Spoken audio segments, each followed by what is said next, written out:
बिस्मिल्लाहिर्रहमानिर्रहीम अस्सलामुअलैकुम। तो रोज़ाना दही खाना क्यों ज़रूरी है, आज की इस वीडियो में हम आपको बताएंगे। रोज़ाना दही खाना इसलिए ज़रूरी है क्योंकि ये हमारे हाजमे के लिए बहुत ही मुफीद है। दही एक ज़बरदस्त प्रोबायोटिक, एक ऐसा जुज़ू है जिसमें ज़िंदा बैक्टीरिया होते हैं।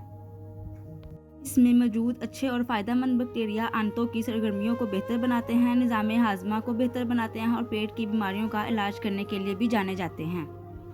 इसका बाकायदा इस्तेमाल हमारे जिस्म को मुख्तलिफ इन्फेक्शन से बचाता है, इसलिए इसको ज़्यादातर चीज़ों में भी इस्तेमाल किया जाता है। दही बड़ों में, पराठों के साथ हम लोग इसको खाते हैं क्योंकि ये हम इसको हज़म करने में हमारी बहुत मदद करता है। दही कैल्शियम का एक भरपूर ज़रिया है, इस तरह ये हड्डियों की सेहत को बेहतर बनाने के लिए एक अहम ग़िज़ा है। और रमज़ान मुबारक के इस महीने में हमें रोज़ाना सुबह सहरी के बाद दही के 2 चम्मच लाजमी खाने चाहिए ताकि सारा दिन हमारा हाजमा दुरुस्त रहे और हमें भूख और प्यास का एहसास भी ना हो।